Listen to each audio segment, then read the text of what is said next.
Welcome to TNPSC Preparations School Book Lectures. Here we are gonna see about one question which was asked in TNPSC Group 4 2018 exam, and the source of the question, the syllabus which linked it to, and also the lesson and also the chapter uh, which were asked. Also, we are gonna see the question which was asked in TNPSC Group 4 2018 exam is question number 198. The construction of Qutb Minar was started by. The options are Iltutmish, Aram Shah, Qutbuddin Aibak, Feroz Shah. Can you guess the source of the question and the syllabus it linked to? The source of the question is 16th chapter in 11th standard history book. The name of the chapter is Delhi Sultanate. The syllabus it linked is Delhi Sultans. Okay. Delhi Sultanate. The period they ruled the India was 1206 to 1526. We are going to see about these 300 years. In these 300 years, the Delhi Sultanate is divided into five dynasties. The dynasties are Slave, Khalji, Tughlaq, Sayyid, Lodi. The the year which ruled by slave is 1206 to 1290, around 100 years. 1290 to 1320, around 30 years, and Tughlaq is 1320 to 1414, around 100 years, and Sayyid is 1414 to 1451, around 40 years, and the Lodi is 1451 to 1526, around 70 years. So the first dynasty, slave dynasty. Who are the famous rulers? Qutbuddin Aibak, Iltutmish, Razia, Ghiyasuddin Balban. Slave dynasty. It is also called Mamluk. The meaning of Mamluk is slave in Quran. The period they ruled is 1206 to 1290. It is divided into three dynasties. Qutbi by Aibak, first Elbari by Iltutmish, second Elbari by Balban. Um, Aibak ruled during Aibak only ruled for 4 years, 1206 to 1211. Next is Iltutmish. Iltutmish is 1211 to 1266. The third one is Balban, 1266 to 90. The period ruled by Iltutmish is called first Elbari because of the Elbari tribe the Iltutmish comes from. The first ruler is Qutbuddin Aibak. So Qutbuddin Aibak was a slave of Muhammad Ghori. Muhammad Ghori appointed Aibak as governor of India's possession. So Aibak established a military headquarters in Indraprastha. It was near Delhi. When this Muhammad Ghori was died in 1206, Aibak announced his independence. He assumed a title Sultan. He also established a capital at Lahore. He patronized the Muslim writers. So he was called as Aibak Lak Baksh. He was a giver of lakhs. He patronized Hassan Nizami. He started construction of at Sufi Saint Khwaja Qutbuddin Bakhtiar. It was later completed by Iltutmish. So the question which was asked is the construction of Qutb Minar. Here they mentioned Saint um, Bakhtiar, Saint Sufi Saint Khwaja Qutbuddin Bakhtiar. So it was started by Qutbuddin Aibak. Then he died while playing Chaugan. Chaugan was called harsh polo. He was died in 1210. So he ruled for 4 years.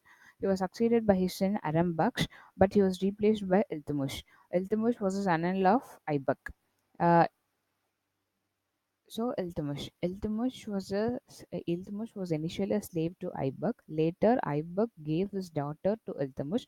So Iltutmish became Aibak's son-in-law. So he appointed Iltutmish as Iqtadar of Gwalior. When Aibak died at 1210 and Arambaksh became the emperor, Iltutmish killed Arambaksh after 8 months. 8 months, and he ascended the throne. He shifted the capital, Lahore, who was established by Aibak, to Delhi. The first 10 years of Iltutmish's reign was fought for to secure his throne. He was called as Paramaras of Malwas. He fought against the Rajputs. Who are the Rajputs? That means who are the region, which are the region covered by Rajputs are Ranthambore, Jalore, Ajmer, Gwalior. During the same period, the Mongol invader Temujin, he was also known as Genghis Khan, invaded the Central Asia. In the Central Asian region, Mangab Karani, who ruled the Khwarizm, seek help of Iltutmish. But if but Iltutmish followed a non-interference policy. Like if Iltutmish helped Mangabarni, then he might face the invasion of Genghis Khan. So, this policy of Mongol saved the empire from uh, invasion. He also fight against Sindh, Multan, Bengal, and Bihar. Then Iltutmish was recognized as Mansur by Abbasid Caliph. He completed the Qutb Minar, which was a height of 238. He constructed a mosque at Ajmer. He introduced the Arabic coinage system. He introduced silver tanka. Silver tanka was a weight of 175 grams. It is a standard measurement. Then, during his reign, a new class called 40 powerful leaders emerged.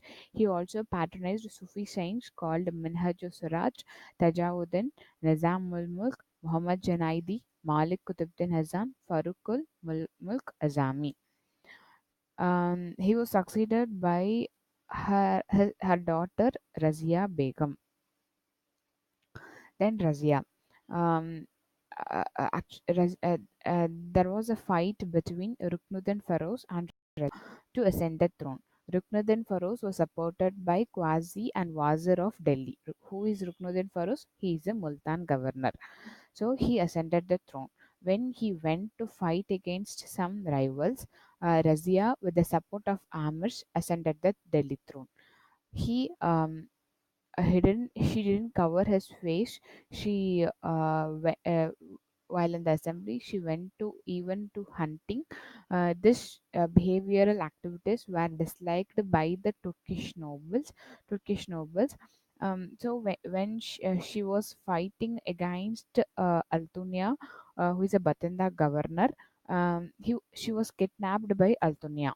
So now the Turkish nobles appointed the other son of Iltutmish, who is Bahram, to the Delhi throne.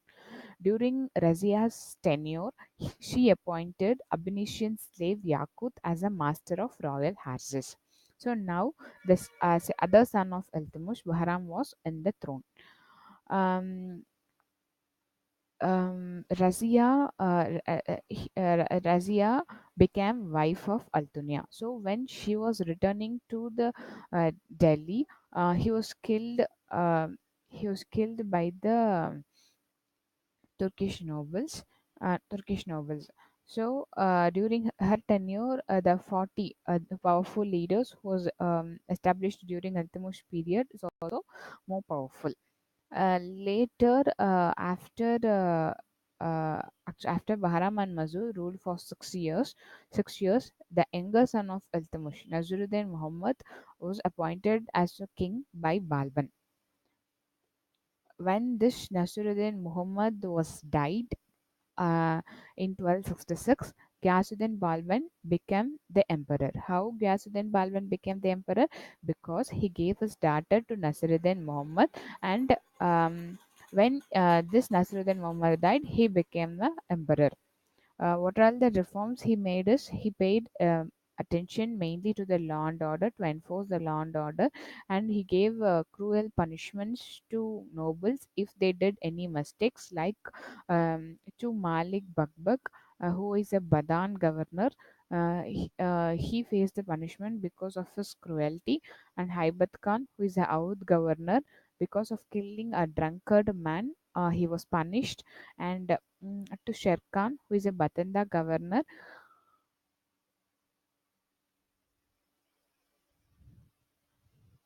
because he gave poison to someone else.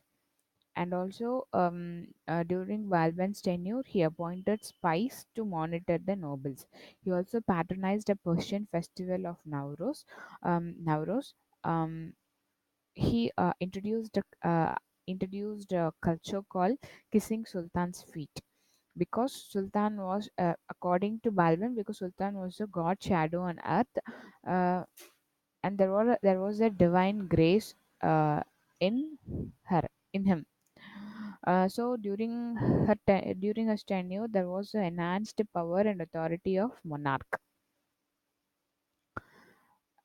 Then, what are the other reforms he made during his tenure? Is he established a separate military department called Diwani Aris. And also in the outskirts of Mewat, there was the robbers plundered the wealth of the merchants. So this was stopped and abolished by Balban. And also there was a revolt against Tughril Khan, who is a Bengal governor, and also against Northwest because of the Mongols invasion. His Balban sent his son Prince Muhammad, but Muhammad was killed during the Mongol invasion. Then, uh, then the grandson of Balban, uh, Kaikubad, ascended the throne when Balban died.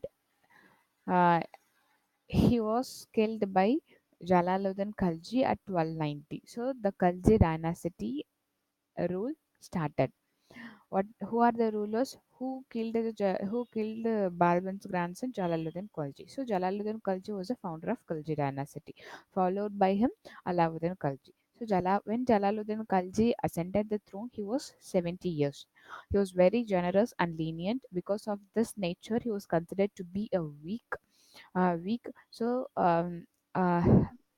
his nephew, Balban's nephew, Malik Chaju, considering Jalal's weakness, revolted against him. But the first revolt was suppressed by Jalal, and the second revolt was replaced by his son-in-law Alauddin Khalji as Karna governor. So Alauddin Khalji was appointed as Kara's governor. Now the governor of Kara is Alauddin Khalji. So when Alauddin Khalji went to Devagiri for expedition and returned to Kara, he was welcomed by Jalal. During this reception, Alauddin Khalji killed Jalal. Now the reign of Alauddin Khalji started. In order to gain support from the nobles, he gifted to nobles and amirs. When this was refused, the nobles and amirs were punished. And what are the other reforms made by Alauddin Khalji? He confiscated the noble property. He reorganized the intelligence system, and noble secret activity were immediately reported to the emperor. He stopped the public sale of liquor. In case of festival and gatherings, they need to get permission from the emperor. The other reforms of Khalji are, um, uh, Alauddin Khalji had a large army, and in order to pay to the army, he paid in cash. According to Ferishta's account, he has 4,75,000 cavalry, and also he introduced Dug and Hulia. Dug is called harsh branding, and Hulia is called descriptive list of soldiers. In order to pay in cash to the soldiers, market reforms were made by Khalji. And also he made four separate markets in Delhi. One is for grain, the other is for cloth, sugar, dried fruits, butter and oil, horse, stave and cattle, and the other is miscellaneous. For the departments, the markets were headed by Shani Mandi. In order to register, register it by merchants, they need to contact Diwani Riyasat department. Diwani Riyasat department was headed by Naibi Riyasat. Previously, we saw the secret activities of nobles were immediately reported to the emperor.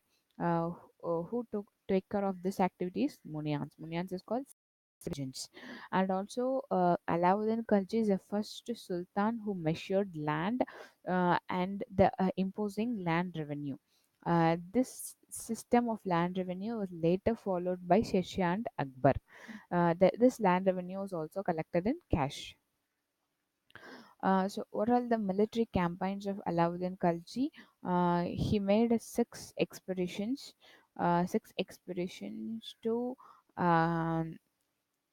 to not uh, the first two were successful. The third was defeated by Khwaja. The next three dealt severely. And also, he sent Qazi Malik to northwest frontier. He sent Nuzrut Khan and Ulugh Khan to fight against Gujarat. So during this period, the Queen and the Kafur, Malik Kafur, who is a um, Eunuch uh, was was taken as a war prisoner to Alauddin Khalji Empire. Later, this Malik Kafur was appointed as Malik Naib, who is a Malik Naib, who is called as military. That means Malik Naib is meaning military commander. And also, Alauddin Khalji fought against Ranthambore in 1301. When Ranthambore was defeated, the Rajput women were self-immolated. Self-immolated is also called Jauhar. And when Alauddin Khalji fought against Chittoor at 1303,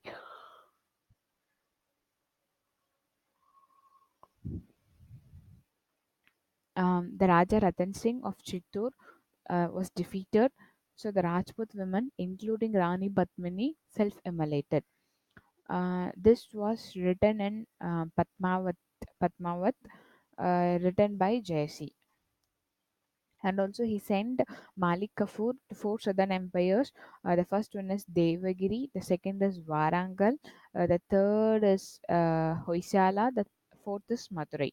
So, ruler of Devagiri is Ramachandra Devas, Varangal is Prataparudra Deva, and Hoysala it is Veerabalala III, and Veerapandya fled Veerapandya was a ruler of Pandya. He when Malik Kafur fought against him, he fled to Madurai. The other reforms made by Alauddin Khalji is he established a new capital at Siri. He constructed a famous gateway Alai Darwaza. He patronized Amir Khusro and Amir Hassan. When Alauddin Khalji died, he was followed by Mubarak Shah and Khusro Shah. These two rulers were killed by Ghazi Malik, who is a Debalpur governor. This led to the rise of Tughlaq dynasty, Ghazhuddin Tughlaq at 1320. So, who are the rulers of Tughlaq dynasty? Ghazhuddin Tughlaq, Muhammad bin Tughlaq, Farosh Tughlaq. So, first is Ghazhuddin Tughlaq. Mm, First is Ghazhuddin Tughlaq. Um, he founded the Tughlaqabad. He sent Jinnah Khan to fight against Varangal. The ruler is Prataparudra. How Muhammad bin Tughlaq ascended the throne? Muhammad bin Tughlaq is also called Ulugh Khan. He killed Ghazzuddin Tughlaq and ascended the throne as Muhammad bin Tughlaq.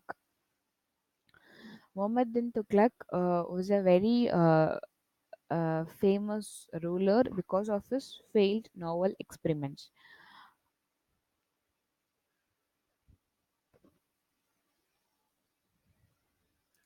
He had an attractive character. He had a diplomatic relationship with Egypt, China, and Iran. He patronized Azami, Barani, and Ibn Battuta. He was the only Delhi Sultan. Muhammad Tughlaq was the only Delhi Sultan who received a literacy education. He was very tolerant towards the religious matters. So, what are the failed novel experiments? The first one is shifting of capital. The second one is token currency. The third one is increasing land revenue. Fourth one, agricultural reforms. How this first the shifting of capital was failed because of shifting the capital to Devagiri, which was renamed as Daulatabad to control the southern India. Many of the people who was accompanied by king was died during the travel period, and immediately after 2 years of shifting the capital, again he made an order to return to the first capital. The second is token currency. Why he had an idea of introducing token currency? The first one from the introducing of paper money in China. The second is shortage of silver. Mm, But when the token currency was introduced, it was forged, so it was not that successful. According to Barani's account, many of the copper coins head were laid on the roadside. The third reform is increasing land revenue on farmers of dope. What is called dope? It is a fertile land between the Ganga and Yamuna. Um, and then the fourth one is agricultural reforms.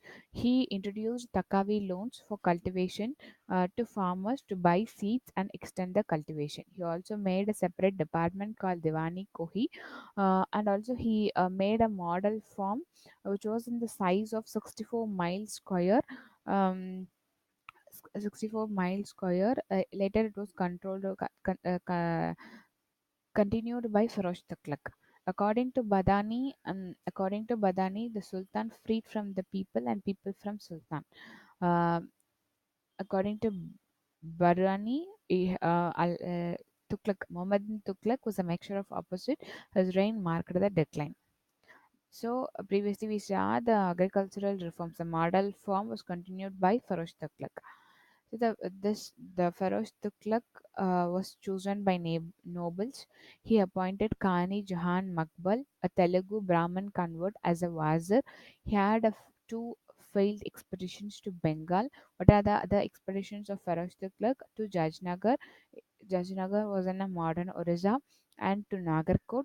During the expeditions to Nagarkot, he collected 1,300 Sanskrit manuscripts from the Jwalamukhi temple. This Sanskrit manuscripts was later then translated to Persia. And also he fought against Tata in Sindh. Okay, what are the reforms he made? He was the first, Feroz Tughlaq was the first Sultan to impose irrigation tax. So, to impose irrigation tax, Feroz Tughlaq. Land reforms, first Sultan to measure the land was Alauddin Khalji. Land reforms is Alauddin Khalji. Land reforms is Alauddin Khalji to impose the irrigation taxes Feroz Tughlaq. So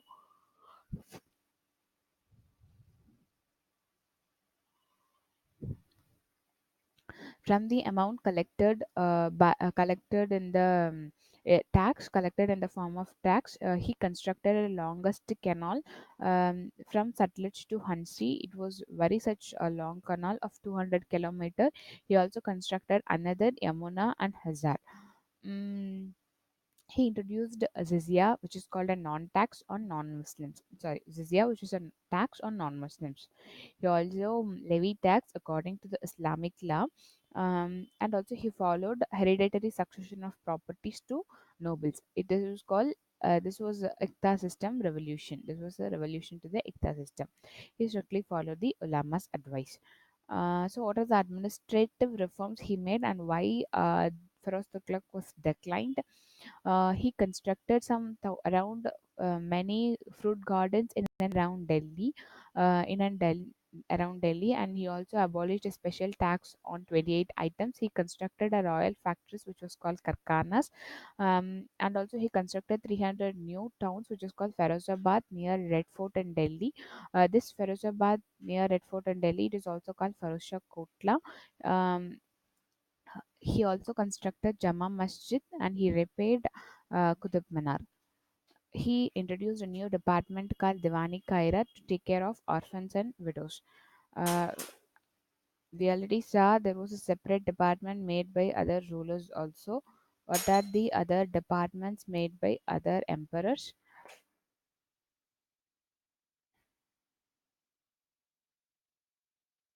Khalji. Alauddin Khalji introduced four separate markets and Diwani Riyasat under Naibi Riyasat.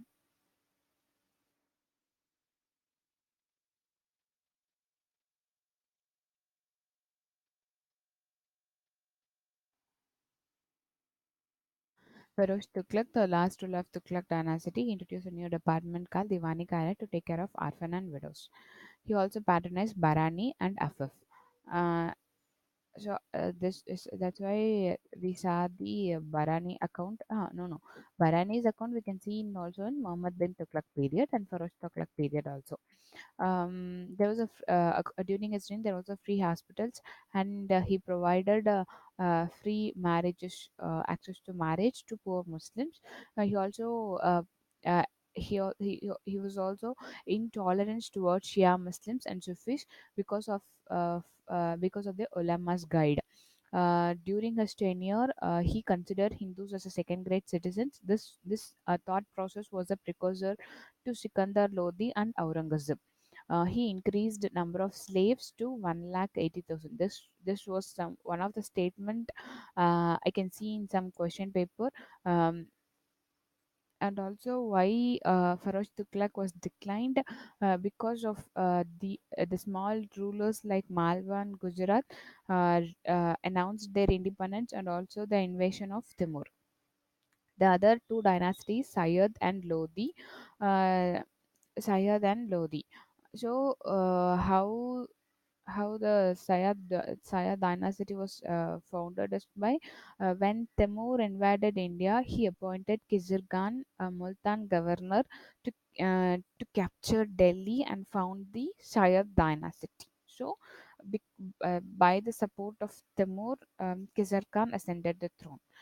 Later, the son of Khizr Khan, Mubarak Shah, ascended the throne, and the later Muhammad Shah, son of Mubarak Shah. During the Muhammad Shah tenure, it was controlled by Bahulul Lodi. So when Muhammad Shah died, Alam Shah ascended the throne. Alam Shah was killed by Bahulul Lodi. Bahulul Lodi ascended the throne. This led to the um, ascendancy of Lodi dynasty.